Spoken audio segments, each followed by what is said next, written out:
guys and girls, welcome back to Harper's Shed. Today we're going to start with a little bit of a riddle. What do you do when you find yourself with too many projects, not enough time and not enough room? You buy another one. So what exactly are we looking at? Well, this is a 1989 Kawasaki GPX750R. It popped up on Gumtree for a price that was pretty good. Went for a run down, had a look at it and ended up buying it. So let me take you for a bit of a walkthrough. Now, it's been in an accident at one point.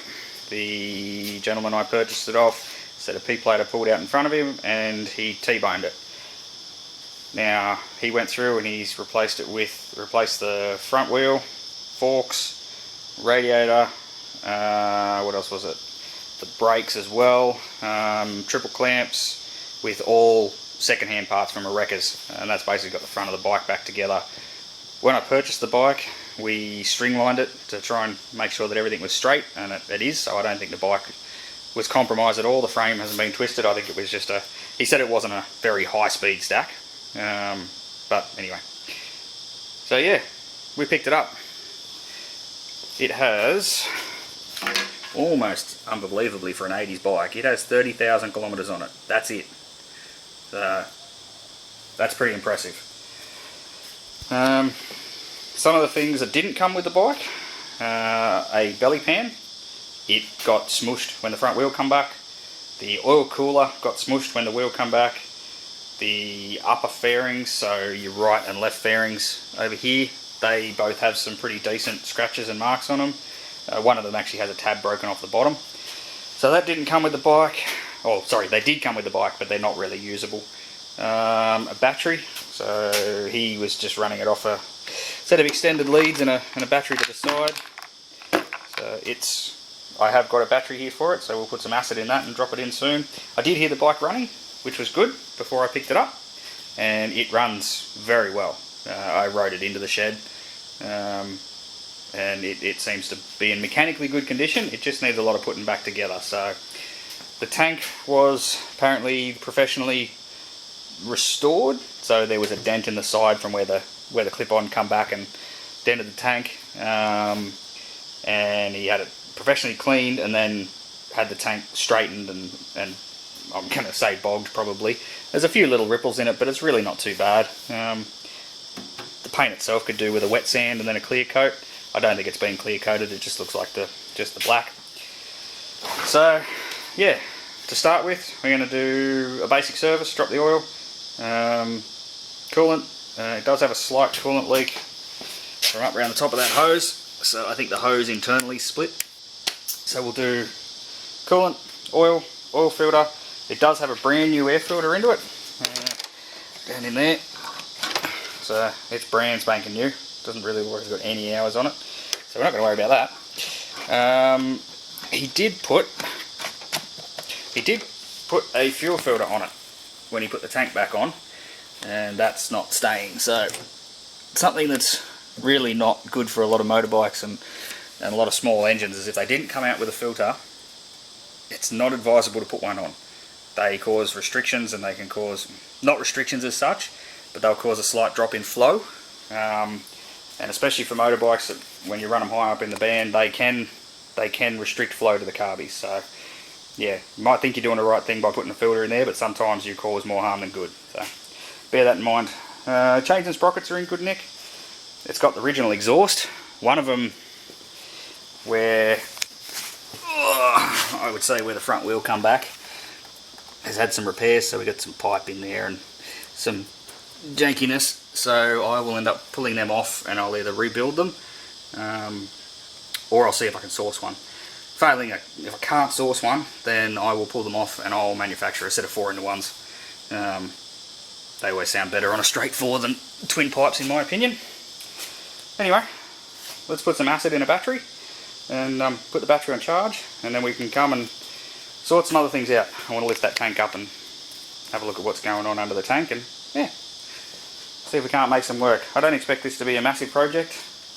I'd like to get it back on the road and yeah, start getting some riding in while it's still nice weather. Alright, let's get a battery happening.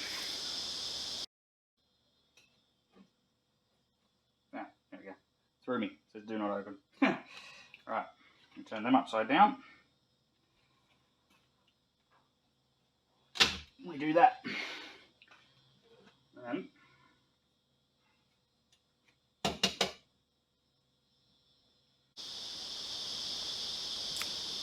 just sort of get that tank off out of there, make it a bit easier to get the fuel filter out. So there's the original vacuum line for the vacuum tap, and the original fuel line looks like it hasn't been cut or anything like that. It's still sort of supple. Everything else looks really good under here. All the plugs look in good condition. Nothing's sort of out or pulled or kinked or has funny electrical tape around it. Always wary of electrical tape, you never know what's under it. So everything looks pretty decent.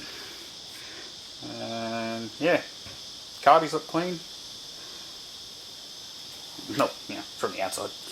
New batteries in, and all the top battery tray, that's actually the top of the airbox too, so that's all in. But I mean, you can tell this bike's loved. Just everything is clean, all the stickers are there, there's nothing out of place, nothing's broken. So I would say if this thing wasn't in an accident, which it's been off the road since 2012, so 10 years. He's been sort of rebuilding it and then just, yeah, not gave up. He said they were downsizing. So anyway, I believe if it wasn't in an accident, it would probably still be a very well used, very well cared for bike. So I'm going to get the tank back on and the battery's in, so we'll see if we can get it to make some noise. Right. Back together. There's a little bit of mucking around in the tank. The fuel tank tap was actually on the wrong way around. So fix that. Let's go. We'll go full choke. We're in neutral. See what happens. A lot.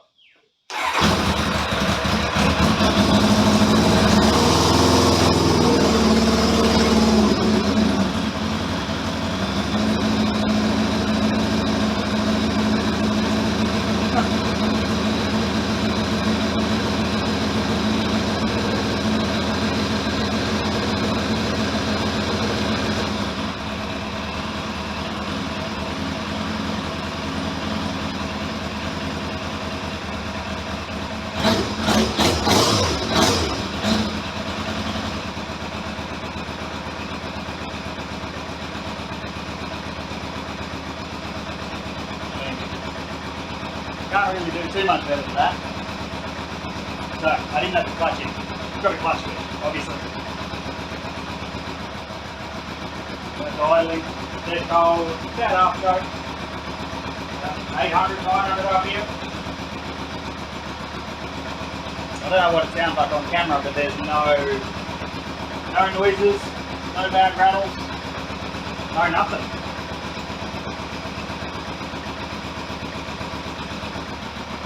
Except the fuel leak.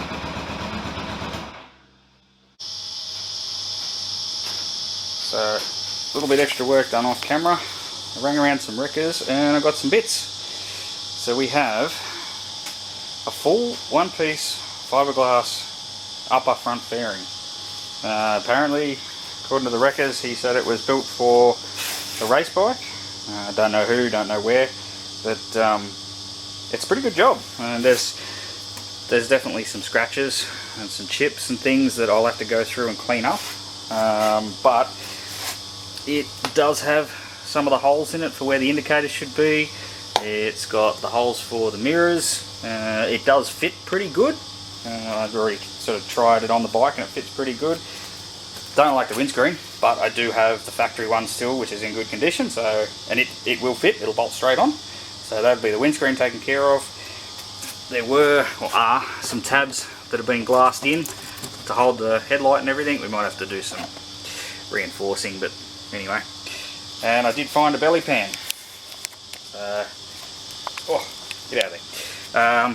Yeah, it's in relatively good condition for 80s bike part. A few scuffs and things, but all in all, not too bad. So I'll need a respray. I did get the indicator that I was missing, there's part of it. It's actually was the wrong size side indicator, but they're a two-piece, so they come off. And luckily, doesn't normally happen to me, but luckily this lower section was still in good condition off the busted fairing, and the upper section is completely symmetrical side to side, so it goes onto the inner and it goes back together. So I've got the correct indicator. And also, which I was really happy about, he had a more or less good condition oil cooler. So I already bolted that up there. I just ran the bike, warmed it up, no leaks, which is good. So I'm going to drop the oil and give it a service. Because the oil's a bit ordinary. I'll see if I can sort of show it up. It's in there, but it's a bit dark. So let's put some fresh stuff in. I think I said previously the bike's been sitting since 2012, so it's a fair bit that oil's from then too. Let's get that out of there and put some good Penrite in it. Righto, bodywork time. Now the service is all done and the thing seems to be running pretty good. I'm going to start with the lower fairing and belly pan. There's a few ordinary bits. I'd say the bike had come off, probably had a bit of a hard life. So we're going to get the heat gun on it, get the stickers off, get all the mounting rubbers out, and we're going to hit it with the orbital to start with. See how much of these we can pull out without going too deep. There's some pretty heavy duty ones this side. Might even mix up a wiper filler and put in there. And then we're going to give it a hit with some undercoat. Might already have some filler in it. I doubt it. Anyway, stickers off and sand it down, see how we go. Alright, a little bit of heat, stickers come off. There's a bit of sticky residue on there, so I'll try and sand that off. Both sides. It's amazing what a heat gun will do. Orbital, got a 120 on there. We'll hit it light with the 120. I don't want to go putting big scratches. And I got a worn out 150. And then an assortment of sort of other pads left over from things. Pretty sure I got some 400s in there, so we'll work our way down and then we'll get it to a point where I can hit it with some undercoat, maybe some high fill undercoat, and then I'll go to hand sanding and we'll see if we can't get this thing to be red. Bit of elbow grease in about half an hour. That's what it looks like now. I got some of these little stone chips. They show up a bit worse on camera, but they're very, very thin or very shallow. And I'll be using a high build primer, so I think that'll probably get them no worries. Shows up on camera, but you can't even feel it, that one. It's all been sanded. Some of the worst scratches were over here, and they're still, you can still see them in the plastic, but they do catch a fingernail, but they're really not bad. And I mean, you're talking way down on the bottom of the bike. There's a few up here, which I mean, you would very much struggle to see, but again, I might just concentrate on that area a little bit with the primer. Everything else come up good. There was one crack that I did find over here, so I went through and essentially plastic welded the back of it to support the crack, and you can't even feel it on that side. You can see it. You can see where it was, or yeah, it was, but you actually can't feel it. So I think I'm going to just give that a light hit just by hand sand, and then we'll again just concentrate on the primer a little bit in that area, and it'll come good. So I orbitaled with a 120, and then I hand sanded with a 240. So, and that's what we come up with, and that got rid of a lot of the big heavy marks from the orbital. I mean, there's still some in it, but as I said, we're going to wipe it down with some wax and grease, and I've got some plastic high build primer here. We're going to give it a hit with that. I'll clean the inside of the part first, make it so we don't have any oil or scum or grime or anything that comes off while we're painting, and we'll get after it. So I'm going to try, see how I get away with it, but I'm going to try and do this whole process of work on the belly pan and the front fairing, because they're the only two components that need to be colour matched. So I'm going to try and do the whole thing just with pressure pack. So pressure pack primer, I got the paint code for the red, and I'm going to get that mixed up in pressure pack, just acrylic, and then we'll try out some acrylic clears. See how we go. The only thing I may change up is I may do an acrylic clear out of the gun, because there's going to be a fair bit of it. I want to put a few layers on it to try and flatten it all out and make it look half decent. Okie dokie. Wax and grease, clean it up, put it outside, let it warm up, and then we'll spray it. Figured I should do a bit of an update. I got a bit carried away with working. So right hand side fairing, upper fairing, there was some damage down in this area. You can still see a few light marks from it, and it was cracked. I plastic welded the inside and filled the crack up. It's all good. The tank, I'm actually glad I was going to do something. I wasn't going to do something, but I'm glad I did. So that's been done with 1200 wet, and it comes through really easy. So the spray job that was on the tank, which the guy I brought it off did tell me was just a pressure pack job, but it was very light. So anyway, that's 1200. That was back to 800 wet for the primer, and then the belly pan is down there. So let me give you a quick look at what we're doing.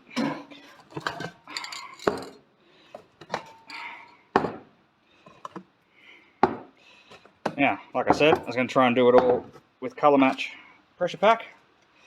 Do you think I can get the colour to work? I've been to several different shops. None of them can sort of, well, one of them could colour match it, but they had the special gun. And anyway, it was going to be a long wait and a lot of money. So I jumped online. Someone showed a reference of the red, which is a Kawasaki 606 Firecracker Red, for anybody who can make sense of it. They said that this is incredibly close. So this Duplicolor you just get from Super Cheap, that they're the stocker for that, which is good paint. And I took a sample of the fairing, which I don't know where it's gone right now, and it is definitely close. Now, given that this is not a full complete restoration, it's just a repair and ride, I think it's going to do. And luckily, all the bits I have to paint don't necessarily have hard lines where you can see definite colours. So they're all broken up by either the seat or anything like that. So we've got two of them, belly pan, and some of the lines and the front fairing, front mudguard, sorry, will have to be that. That I got for the tank, and then a small portion of the side fairing, and then I got 2 tins of clear. I'm in two minds whether I'm going to use that clear or whether I am actually going to use an acrylic clear through the gun. Don't know yet. I'll wait and see what the paint looks like, and I might do a test piece. So, alright, I'm going to prep wash all these parts down, get all the wax and grease off them, and then I'm going to spray something. And it just started raining outside too, so that's fantastic. Anyway, still warm in the shed, so we'll make it happen.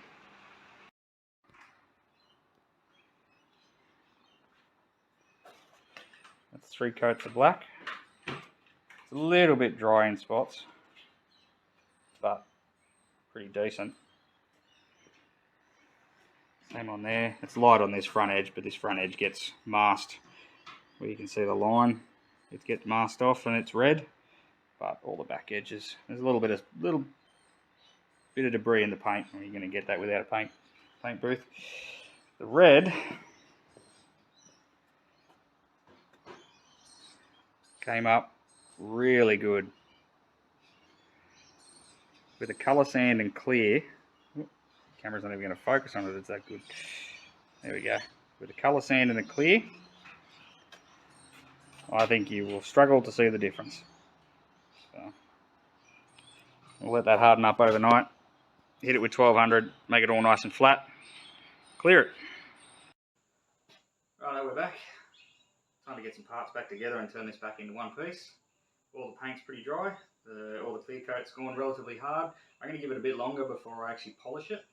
But it looks pretty good anyway. So got to put fuel sender back in the tank, fuel tap back in the tank. I'm going to remove some bracketry on the back that he had set up for some, looks like a luggage rack, and that's going. Yeah, let's get it back together, get it in one piece and roll it outside and take a look at it, make it happen.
this is where I'm going to leave it for the day.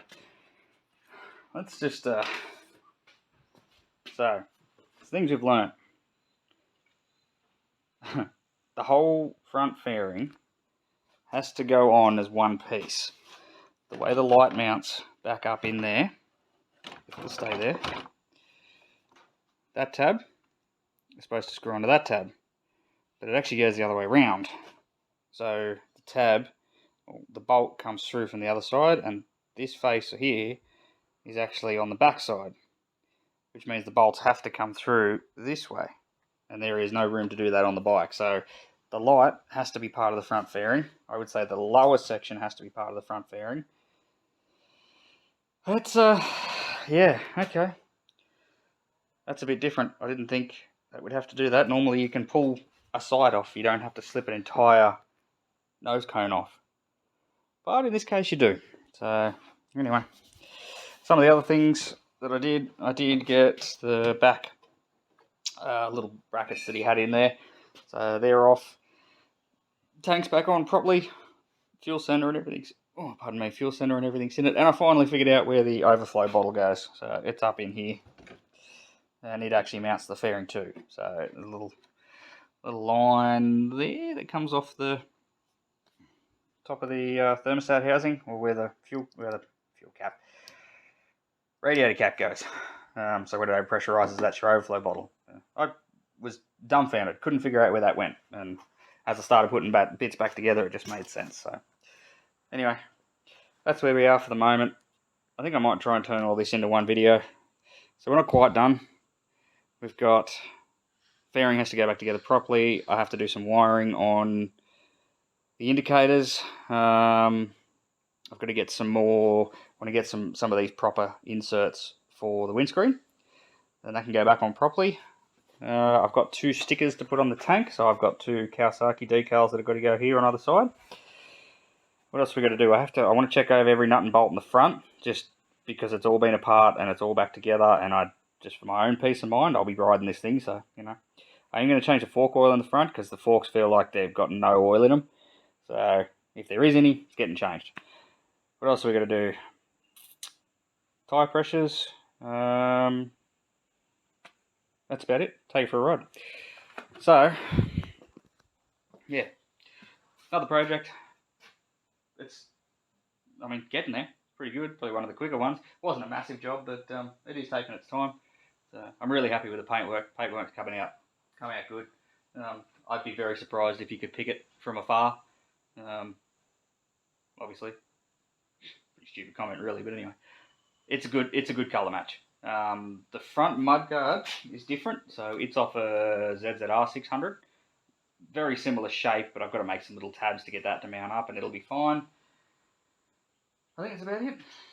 So yeah, I'm going to get this together, put it into a video, and send it out, and then the next one will be hopefully all back together, and I might even have registration by then. So we'll see. I've got to get it down and get it slipped and get all that happening. But anyway, till next time, catch you later.